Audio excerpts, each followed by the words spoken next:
Өткен ғасырдың 90 жылдарының соңында КСРО елдерінде кеңінен тараған маньяктар мен адам жегіштер туралы әңгіме халықтың үрейін ұшырып, зәре-құтынға ұшырған. Ал кейде жауыздыққа барған қылмыскерлер мүлдем күтпеген адамдар болып шыққан.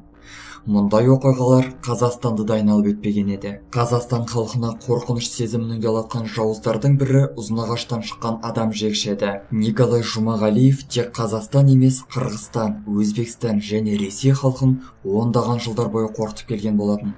Ол алғашқы құрбанын Ұзынағаш Майбұлақ тас жолында ұстап алып, тамағын кесіп жіберген. Осылайша оның қанын сіміріп, денесін бөлшектеп, сөмкесіне салып алған. Бір рет ет турағыштан етті өткізіп, тұшпарада жасағанмын.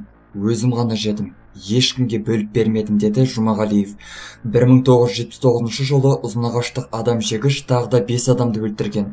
Ал 1980 жылы ол дос қызын үйінде бөлшектеп тастаған. Артынша Николай шизофрения диагнозымен ауруханаға жатқызылған.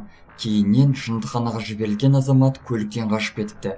Алайда араға 2 жыл салып, ол құқық қорғаушыларға өзі берілген екен. Қазір Николай Жұмағалиев Қазақстандағы психиатриялық ауруханада жатыр. 2014 жылы оның 10-шы құрбаны анықталған. Халықтың үрейін ұшырған адам жегіштердің қатарында Сергей Капай, Евгений Турочкин және Михаил Вершининен құралған санитарлар бандасы да бар. Капай сыбайластарымен жындыханада жұмысқа кіргенде танысқан. 90-шы жылдардың соңында олар Алматыда адамдарды өлтіріп, артынша олардың еттерін жеген. Бұл үштіктің құрбандары жеңіл жүрісті қыздар болған. Олар бойжеткендерге есірткі беріп, оларды зорлаған, артынша денелерін бөлшектеп жеп отырған. Қылмыскерлер олардың еттерінен тұшпара жасап, қалған қалдықтарды қоқыс жәшігіне тастап жүріпті. Бірде адам жегіштердің пәтерінен қашып шыққан қыз полицияға мән-жайды айтып берген. Осылайша 3 қылмыскер қолға түскен. Тексеріс нәтижесінде олардың 7 қызды өлтіргені анықталған. Өмір бойына бас бостандығынан айырылған Сергей Капай түрмеде ауырып көз жұмса, қалған екеуі Қара бүркіт колониясында жазасын өтеп жатыр. 2009 жылы Ақтөбе облысында Шалқар төрттігінің аты шыға бастады. Бұл өңірде бірден 3 қыз жоғалып кетіп, артынша олардың 4 азаматтың қолынан қаза тапқаны анықталған. Олар көл жағасында демалып жатқанда өз таныстарының басын бөтелкемен жарып, артынан тұншықтырып өлтірген.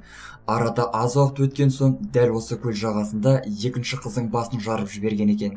Ал 3-ші бойжеткенді көліктің кілтімен ұрып өлтіріпті. 2 азамат Сағдат Қоразбеков пен Жасұлан Мамыров өмір бойына бас бостандығынан айырылса, тағы 2 ағайынды Ерлан және Нұрлан Мамытов 23 және 25 жылға түрмеге жабылған.